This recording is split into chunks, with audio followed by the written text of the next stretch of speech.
बिस्मिल्लाहिर्रहमानिर्रहीम। अस्सलाम वालेकुम नाज़रीन। तमाम तारीफ़ें उस ज़ात पाक की जिसने ये कायनात तख्लीक की, और दुरूद सलाम आखिर ज़मान नबी हज़रत मोहम्मद सल्लल्लाहु अलैहि वसल्लम की ज़ात पाक पर जिनकी वजह से ये कायनात तख्लीक की गई। नाज़रीन, आज की वीडियो में हम बात करेंगे कि सादरी साहब की गिरफ़्तारी हमारे खाते में डालकर करेन का इंतखाबी निशान छीनने का जो इल्ज़ाम है वो बंद किया जाए। सादरी साहब खुद रुकन शुरा के हाथों में क्या है, महफूज है। ये हुकूमती जो वज़रा हैं वो दावा कर रहे हैं। ये सारी से जो डिटेल्स हैं, जो तफसीलात हैं, वो आप लोगों के साथ इस वीडियो के अंदर शेयर होंगी। चैनल पर नए तो इसको लाजमी सब्सक्राइब करें, वीडियो को शेयर करें और कमेंट्स भी करें। जितनी बहन भाई देख रहे हैं, ये आपसे मुअद्दिबना गुजारिश है, रिक्वेस्ट है। तो चलते नाज़रीन अपने टॉपिक की जानिब। नाज़रीन, इस वक्त ये दावा किया जा रहा है हुकूमती हलकों की जानिब से कि लबैक का इंतखाब निशान छीना गया। तो जो लबैक के वर्कर्स हैं वो ये हमें ताना मार रहे हैं, वो ये दावा कर रहे हैं कि ये जो हमसे इंतखाब निशान छीना गया, इसकी जो ज़िम्मेदार है वो ये गवर्नमेंट है, ये जो वज़रा हैं, ये सियासी तौर पर हमें टार्चर कर रहे हैं। तो उन्होंने कहा कि हमने हलकों के अंदर भी जाना होता है, वोट मांगने होती हैं, वहाँ पर पॉलिटिकली स्ट्रगल, जदोजहद, जलसे जुलूस, तमाम चीज़ें करनी होती हैं। तो इसमें लबैक ने हमें भी मुश्किल में डाल दी, और ये फैसला इलेक्शन कमीशन का है, और हमें भी इसके साथ क्या कर दिया गया है, मुलविस कर दिया गया है। जबकि हमारा इसमें किसी किस्म का कोई लेना देना नहीं, कोई कसूर नहीं, हम इसमें क्या हैं, बेगुनाह हैं। ये वो क्या कर रहे हैं, दावा कर रहे हैं।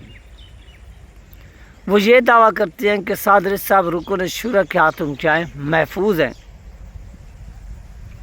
और करेन का इंतखाबी निशान छीनने के ज़िम्मेदार भी वो खुद हैं, वो हमारे पास नहीं हैं। वो आज भी इदारों की तहवील में, कस्टडी में, या इदारों के पास गिरफ़्तार नहीं हैं। ये दावा किया जा रहा है। अब इन दावों के अंदर कितनी हकीकत है, कितनी सच्चाई है, ये रुकन शुरा ही वाज़े कर सकती है। और रुकन शुरा ने तो ऐसा वाज़े किया कि उन्होंने इस मामले को लाहौर हाई कोर्ट तक तो पहुंचा दिया है। अब ये हक बनता है लाहौर हाई कोर्ट का कि इधर से भी अगर दावा किया जा रहा है, उधर से भी एक दावा किया जा रहा है, तो एक कमेटी बना दें। उस कमेटी में इंटेलिजेंस के अफराद भी शामिल कर लें, दीगर लोगों को भी शामिल कर लें, और एक तहकीक करें, चाहे वो 10 दिन में कंप्लीट हो, चाहे वो 15 दिन में कंप्लीट हो, चाहे वो 1 मंथ में कंप्लीट हो। जब उसके ऊपर मुकम्मल इन्वेस्टिगेशन हो जाए, रिपोर्ट आ जाए, तो उस रिपोर्ट को फिर पब्लिक कर दें। पब्लिक करके कौम को बता दें कि सादरी साहब कहाँ हैं, किन लोगों के पास हैं, उनको किन लोगों ने गिरफ़्तार किया। अगर वो गिरफ़्तार नहीं है तो किन लोगों ने उनको पनाह दी हुई है, महफूज रखा हुआ है।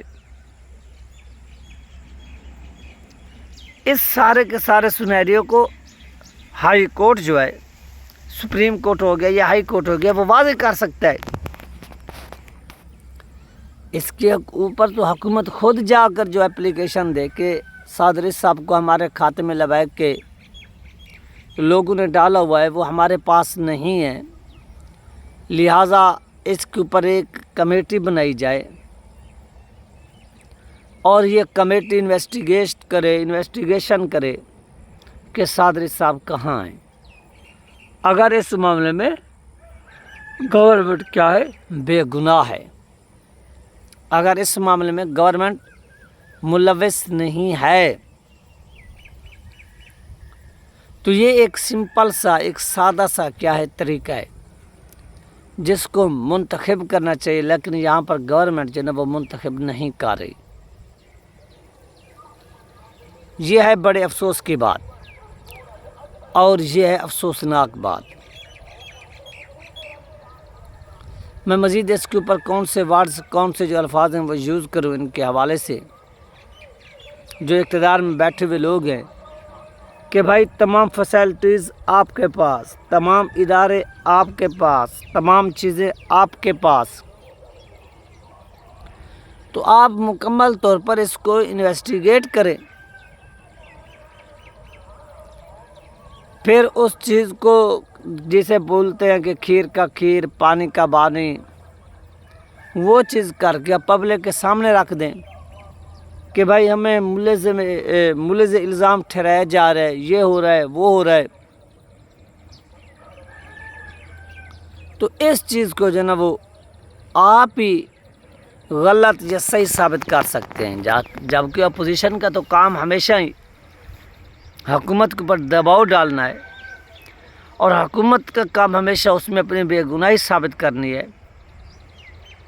تو لبیک تو ایک ایز اے اپوزیشن ہے نا، انہوں نے ایز اے اپوزیشن جو بھی اس وقت انسیڈنٹ ہوگا وہ آپ کو ذمہ دار ٹھہرائے گی، اور لیگلی طور پر آپ ہی ذمہ دار ہیں کیونکہ آپ ریاست کے سربراہ ہیں، آئینی عہدوں پر فیض ہیں، ادارے آپ کے انڈر کام کر رہے ہیں، وزیر دفاع خواجہ آصف صاحب،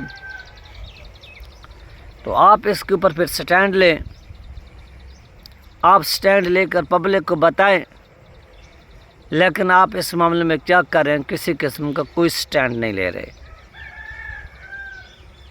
بلکہ آپ جو بھی انسیڈنٹ ہوتا ہے، جو بھی واقعہ ہوتا ہے، اس کا دوسروں کو ذمہ دار ٹھہراتے ہیں۔ آپ کے جو سپیچز ہیں وہ بھی نفرت پر مبنی، اقتدار سے نکالیں تو آپ اقتدار دینے والوں کو گلے پڑ جاتے ہیں۔ اس کی ایگزامپل، اس کی مثال ماضی کے اندر ہونے والے جو الیکشن ہیں ان سے واضح ہے، کسی سے ڈھکی چھپی نہیں ہے۔ تو اس چیز کے جو ذمہ دار ہیں وہ بذات خود آپ ہیں، اور کوئی ذمہ دار نہیں، نہ ہی آپ کسی اور کو ذمہ دار جو ہے وہ ٹھہرا سکتے ہیں۔ یہ بات ان کو سمجھنی چاہیے کہ اگر ایک بندہ پاکستان کا رہائشی ہے اور پاکستان کے اندر ہی موجود ہے، اس کو ٹریس کرنا تو ممکن ہی نہیں، اور وہ شخصیت بھی ایک ہائی پروفائل ہے، وہ یہ بھی نہیں کہ اس نے بلوچستان کے پہاڑوں میں پناہ لی ہو جہاں پر آپ کو انویسٹیگیٹ کرنا مشکل ہو رہا ہو، سب کی چیزیں ادھر پاکستان میں ہیں، لیکن یہ آپ کی جو بدنیتی ہے وہ واضح ہے، اور آپ کی اس بدنیتی کی وجہ سے یہ پاکستان کے اندر سارے کے سارے جو سچویشن ہے، سارا کا سارا یہ جو ماحول ہے، جو سینیریو ہے، یہ بنا ہوا ہے۔ اس سے آج یہ چیز جو ہے نا وہ واضح ہو گئی ہے، اور واضح طور پر جو ہے وہ سامنے آ گئی ہے۔ تو آپ انویسٹیگیٹ کریں، آپ اداروں کا ناجائز استعمال کر رہے ہیں لوگوں کو، یعنی اپنے اپوزیشن کو، اپنے حریفوں کو دبانے کے لیے، وہ بھی سب بندے جانتے ہیں، پھر آپ اس میں خود کو بے گناہ معصوم پیش کرنے کے لیے بھی سامنے آ جاتے ہیں کہ ہم بے گناہ ہیں، ہم معصوم ہیں، ہمارا اس میں کسی قسم کا کوئی قصور نہیں، یہ ہے وہ ہے۔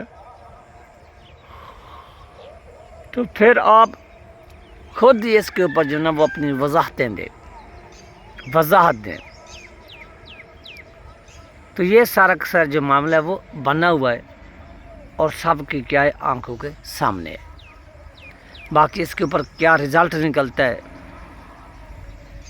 کیا مزید سچویشن بنتی ہے، صورتحال ہوتی ہے، وہ بھی واضح طور پر جو ہے وہ سامنے آ جائے گی۔ تو یہ تھی ناظرین اہم ترین اپڈیٹ جو آپ لوگوں کے ساتھ شیئر کی گئی ہے۔ آپ اپنا خیال رکھیے گا اور مجھے دعاؤں میں یاد رکھیے گا۔ انشاءاللہ ملتے نیکسٹ ویڈیو میں۔ اللہ حافظ۔